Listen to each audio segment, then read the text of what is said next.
All right, so this Knife Thoughts video is going to be on these knives, and this is the Ryder RR1987 Kamp King.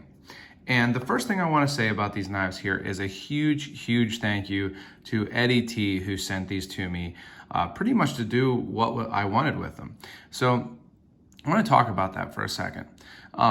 I have been very lucky to have several people send me knives for review, for feedback, things like that.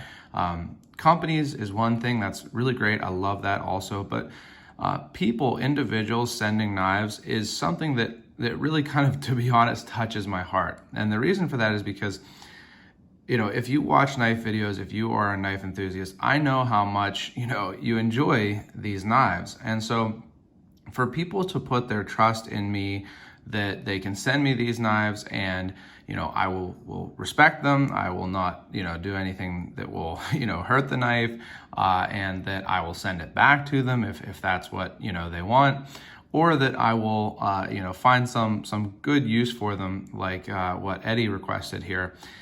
It really is special. I really appreciate it. It helps the channel a lot. Well, like I say a lot of times in this type of video, I can't buy every knife that I want, let alone every knife that I want to review. So having someone send me a knife for review is really helpful to the channel. It allows me to make more content, especially, content that I'm interested in making, like on these knives here and a lot of the knives that have been sent to me. Not that, any of the knives that I've been sent were not interesting to me, but it's great that these are of, direct interest to me. And it's also just something that I really appreciate personally. I love getting to see knives. I really appreciate that people put their trust in me. And so it's something that I really do genuinely from the bottom of my heart appreciate. So I want to give a huge thank you to Eddie T. He didn't do it for, getting his name out there or for promoting anything. He just did it, I think, because he enjoys the channel, the content I make, and enjoys these knives. And I really appreciate that. So again, huge thank you for Eddie T. And in particular, in this example, he actually sent two. So it's really a unique opportunity for me. I pretty much never buy two of a knife.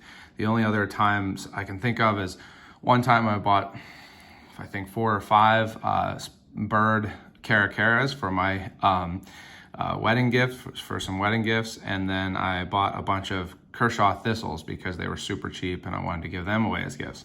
But I almost never get to check out more than one of a particular model. And it gives me a really good opportunity to see if the observations I make on, one, as is what usually happens, is true for more than one. So one last time, huge thank you for sending these to Eddie T. And as always, I really appreciate it when people do that. It's a huge help to the channel and I appreciate it personally. So what are these knives? Well, like I said, it's the Ryder model RR1987 Kamp King. And it's basically a pretty classic scout pattern. So that means that it has an equal end cigar type frame, meaning that the bolsters are rounded and they're of the same size. And then it has several tools coming from each end or each pivot of the knife. Now this particular one has 2 springs. It does have some pretty significant spacers, but it is only 2 springs, meaning that there are 2 tools, one on each end, sitting on each of those springs. And that's kind of the more classic and honestly more difficult way of doing it. Some have, a spring for each tool. So it's nice to see that on this. And it also has the classic bailer. So this is where you could put, a lanyard or put it on your keychain, something like that, make it easier to get out of your pocket. And then it has, again, the classic tools. It has a spear point main blade. You can see that blade does have a half stop. Then on the other end of that spring, it has an awl. So pretty classic awl with the grind on one edge there. On the other spring, it has a can opener on the blade or main pivot side. And then on the other pivot, it has a bottle opener and screwdriver and pry bar, as long as you hold it by the tool, not by the knife. So again, those are pretty much what a typical scout knife would come with. Those are the tools that a typical scout knife would come with. And it's constructed pretty well. It has this black jigged bone, which is pretty nice on both of these. Now, when you look down here, you can see there are some voids and things like that on the bottom edge, but I'll show you the other one. Same deal, pretty nice jigging. I don't see any, cracks, just some voids, which is really nice. They are fitted pretty well, no huge gaps really between the bone and the bolsters. Same deal on this one, no huge gaps at all, and really no gaps between the bone and the liners, which are brass. Maybe a slight gap there, but it's not like you can see through it or anything like that. And same deal here, pretty well done. Now, on the springs, I was pretty impressed.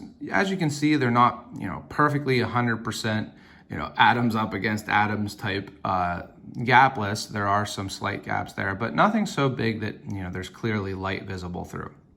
Pretty good, to be honest, for a 2-spring 4-tool knife, and I was pretty impressed with that. As for the action on these knives, all 4 tools on each knife have honestly pretty light pull. I would say between 3s and 4s on all of them. The screwdriver here is maybe closer to a 4.5, but all of them are 3 or 4, mostly around 4. Same deal here, definitely a 4 on that one, 4 on that one, 4-ish, and 4. So 3 to 4, mostly towards 4. Not the strongest pulls by any means, but also snappy, as you can see. You see the action on all of those is pretty snappy. One thing that I found really interesting and was again, kind of an artifact of having 2 of these is that it seems like the bottle opener and screwdriver blade has a very slight amount of play on both of these. So you get these open. You won't be able to see or hear it probably because it is, maybe you can't hear that one. It is very slight, but it is, something that I noticed, and really it's kind of, the exception proving the point in a way that these are pretty well done in the sense that only one of those blades has any play, and it's pretty slight.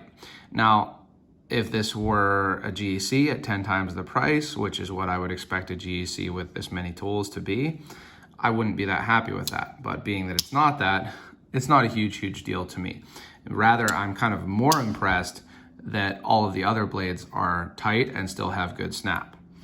The other thing is that these tools don't have tips that are proud really. The spear point is the one that sits closest to proud, but because there are the other tools there, you don't have to worry about it too much. And same deal over here. Now, as with every other Rough Rider, including the Rough Rider Reserve, the shield is not pinned on these. So you can see there's no pin in there. To be expected, as always, I would prefer that it was, but it would probably increase the price quite a bit.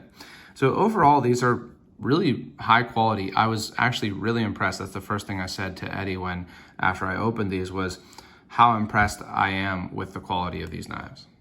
So speaking of Great Eastern Cutlery and generally comparisons for these knives, I think a lot of people are familiar with Scout patterns. This knife is very similar to the Boy Scout knives that a lot of people have seen, the Boy Scout Scout knives or the Girl Scout Scout knives, and a lot of people have either had or grew up using a Scout knife very similar to this.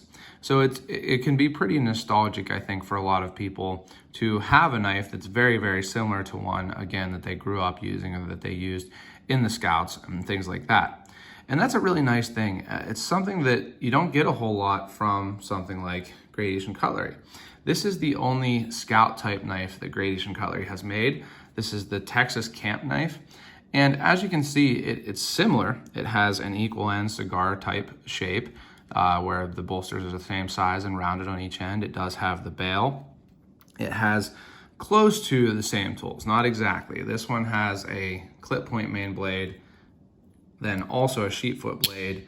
It does have the awl, but instead of two separate tools, it doesn't have a screwdriver, but it has a can opener and bottle opener combination tool. And like I said, this is the only scout knife that Gradation Cutlery has made. There's been a lot of talk online about wishing that they would make one on the 35 frame, which would be extremely similar to this knife.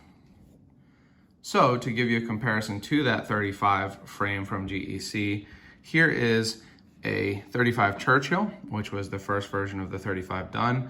And you can see that they're very similar in size and shape. Not exactly, the GEC is maybe slightly longer, but they are very, very similar in their dimensions.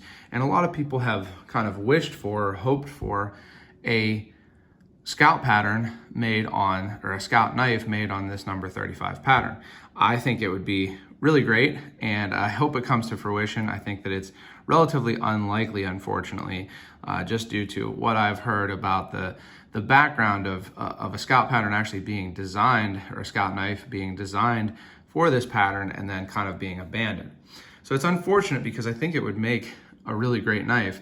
But if you want something a little closer in size, it is actually similar in size to the Victorinox Farmer. So the Farmer, or the Pioneer, I don't have a Pioneer, but this is the Farmer, is very, very similar in its tools. So you have spear point main blade, can opener, bottle opener, and awl.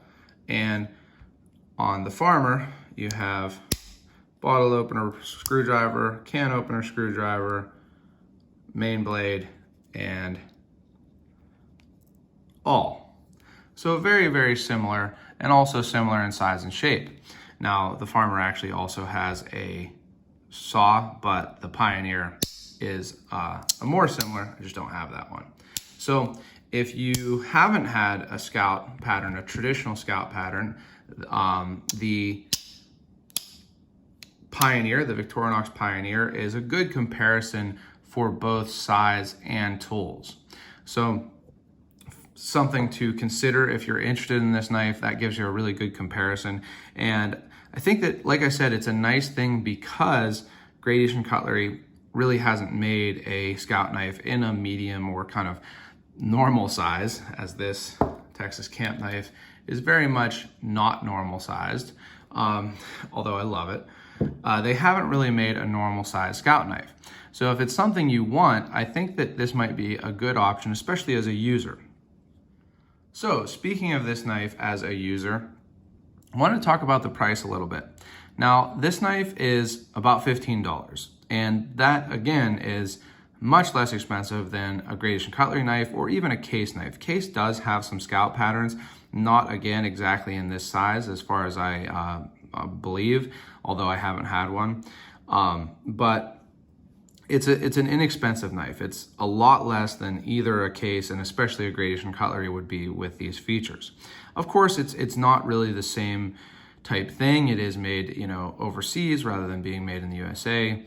It has, maybe definitely not the quality of a Gradation Cutlery, maybe not the quality of a Case, but definitely not the quality of a Gradation Cutlery.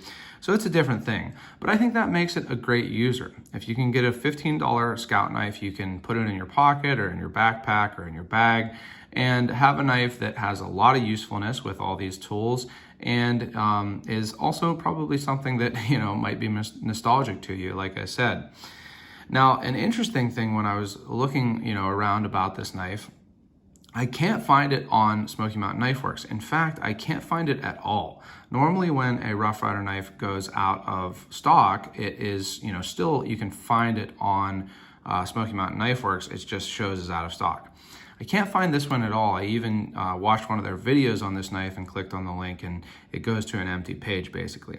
I'm not sure why that is, but it is still available at other places. There are other dealers that sell Rough Rider knives. So just, search for it on Google or whatever search, tool you use, and you'll be able to find some places that do have it in stock at, again, around $15. And I think that's where this really lies. It's going to be a user knife. It's probably not something that is, super collectible in the sense that it's not going to gain value or anything like that. Probably some Rough Riders have, but I think it's more something to get because You want a useful knife that has this traditional styling with the black jigged bone, and it is bone, it's not, you know, synthetic, but it has the traditional styling and it's a classic scout knife, and maybe it's something where it brings you back to your childhood or just, you know, being in the woods, being outdoors, and good memories like that. So I think that this Rough Ryder number RR1987 Kamp King would make a really good user for a really fair price. So one last time, I want to really from the bottom of my heart thank Eddie for sending these knives to me. I really appreciate it, and it is a pleasure to get to check out these two Rough Ryder knives. One thing I didn't mention yet is that it is 440 steel, which is pretty much to be expected with Rough Ryder. They have a few different series in different steels, but almost all of their knives have 440 steel. Now, I do have two of these, and I'm planning at least one of them to be a giveaway. So make sure you keep an eye out on that. And the other one I think will also be a giveaway, but I haven't decided exactly how I'm going to do that yet. So as always, if you enjoy this type of video, you can go ahead and subscribe to the channel and click the bell so you get notified when I post new videos. Also, if you enjoyed the video, give it a thumbs up and check out my social media. I'm at Knife Thoughts on Instagram and Facebook, and my website, knifethoughts.com, where I post articles on knives like this and knife-related topics. Last but not least, as always, don't forget to go out and do good.